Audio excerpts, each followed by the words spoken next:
अगर मैं कहूँ कि ऐसे projects doesn't really solve the problem, तो हाँ, ये प्रोजेक्ट्स कनेक्टिविटी बढ़ाते हैं, ट्रैवल टाइम को रिड्यूस करते हैं, but does that really solve the problem? आप खुद सोचिए, वीकडेज में आपका सबसे ज्यादा टाइम किस चीज में जाता है? ऑफिस तक ट्रैवल करने में।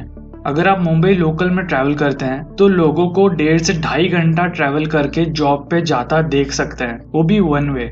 लोग खोपोली या कसारा से रोज मुंबई ट्रैवल करते हैं और पीक आवर्स में तो लोकल ट्रांसपोर्टेशन कम, सर्वाइवल गेम ज्यादा हो जाता है।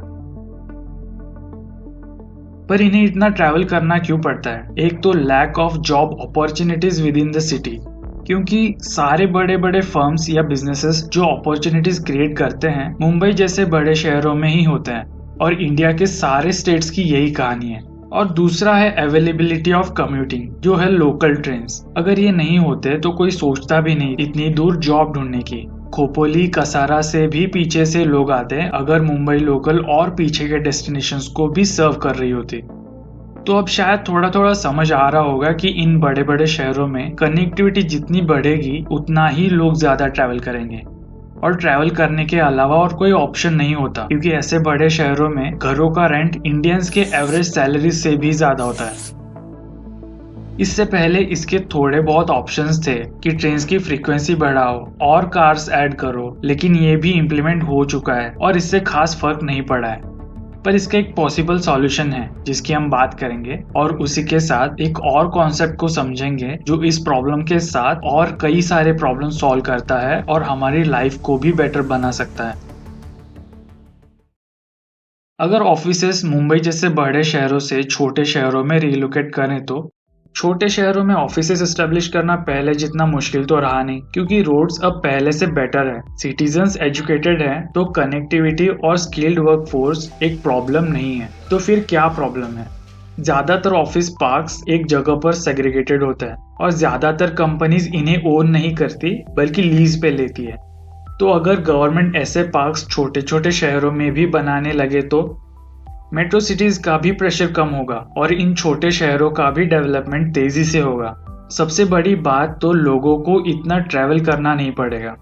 अगर ऐसा होता है तो सबसे पहले सर्विस सेक्टर्स ऐसी जगह पर लोकेट करना चाहेंगे, और उसमें भी वो कंपनीज जो सर्विसेज आउटसोर्स करती हैं दूसरे कंट्रीज में।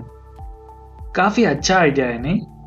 अगर इस आइडिया को और एक्सपांड करें तो सोचिए, अगर हमारी बेसिक नीड्स जैसे ऑफिसेस, स्कूल्स, मार्केट्स जो हम डेली बेसिस पे विजिट करते हैं, अगर वो बस 15 मिनट की दूरी पे हो तो हमारा ट्रैवलिंग टाइम बचेगा, पैसा बचेगा, जिससे हम खुद पे इन्वेस्ट कर पाएंगे। फर्दर स्टडीज या अपस्किलिंग, साइड हसल हो या बस घर वालों के साथ टाइम स्पेंड करना। और less travelling means less pollution, less emission. चलिए इस कॉन्सेप्ट को डिटेल में समझते हैं और इसके एग्जैक्टली क्या इफेक्ट्स होंगे, पॉजिटिव या नेगेटिव, और ये किस सीरीज में इंप्लीमेंट किया जा रहा है। इस कॉन्सेप्ट को 15 मिनट सिटी कहते हैं, और ये सबसे पहले प्रोफेसर कार्लोस मोरानो ने 2016 में इंट्रोड्यूस किया था। इसकी पॉपुलैरिटी तब बढ़ी जब पेरिस के मेयर एन हिडाल्गो ने अपनी इलेक्शन कैंपेन में इसका यूज किया। ये कॉन्सेप्ट एक डिसेंट्रलाइज्ड अप्रोच अपनाता है जिसमें सारी जरूरत की चीजें जैसे ऑफिस, स्कूल्स, हॉस्पिटल्स या पार्क्स सारी बस 15 मिनट के वॉकिंग, साइकिलिंग या पब्लिक ट्रांसपोर्ट की डिस्टेंस पे हो। ऐसी सिटीज से काफी सारे बेनिफिट्स हम ले सकते हैं। सब जरूरत की रोजमर्रा की चीजें बस चलने भर की दूरी पे हो तो हमारा टाइम और पैसा दोनों बच जाता है। तो पर्सनल व्हीकल सिर्फ दूर एक्सेप्शनल चीजों के लिए ही यूज होगा। इससे व्हीकल्स की रिक्वायरमेंट्स भी घटेगी, तो जो एरिया पार्किंग में यूज होता था उसे हम इस तरह से बेहतर इस्तेमाल कर पाएंगे। इससे बस हमारी लाइफ ही बेटर नहीं होगी बल्कि लोकल इकोनॉमी को भी पुश मिलेगा।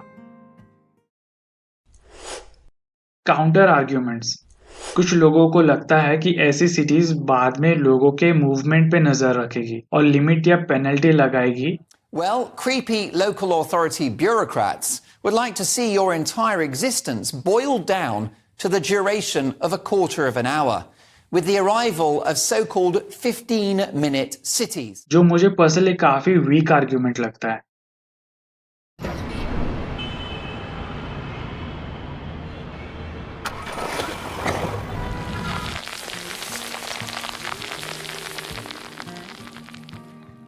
अगर इस कॉन्सेप्ट को इम्प्लीमेंट करना है तो सिटीज से शुरू कर सकते हैं, या अगर छोटे शहरों से स्टार्ट करें तो काफी सिंपल भी हो जाएगा क्योंकि वहाँ प्रॉपर्टी सस्ती होती है तो डेवलपमेंट कॉस्ट कम होगी। और अगर सिटीज डेवलप होंगे तो बिजनेसेस भी अपनी कंपनीज वहाँ सेटअप करने में कॉन्फिडेंट फील करेंगे। इससे पहले तो छोटे छोटे सिटीज का डेवलपमेंट होगा, जैसे जैसे बिजनेसेस वहाँ मूव होने लगेंगे तो बड़ी सिटीज डीकंजेस्ट होने लगेगी, लोगों की जानें बचेगी जो हर साल इतने सारे लोग अपनी जान गंवा देते हैं रोड्स और ट्रेन एक्सीडेंट्स में।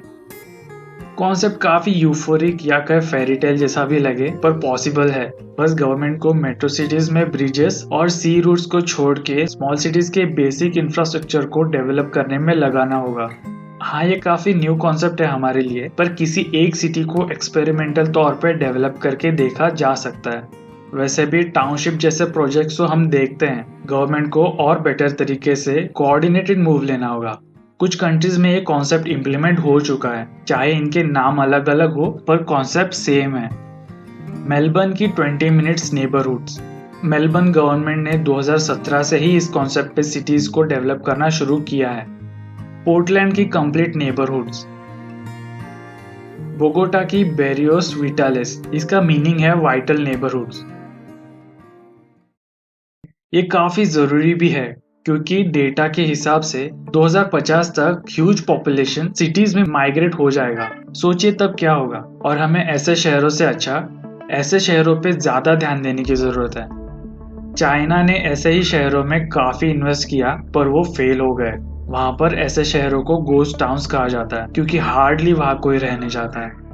आज नहीं तो कल हमें पॉपुलेशन को मैनेज करना ही होगा, तो अभी से सोचना शुरू करना चाहिए।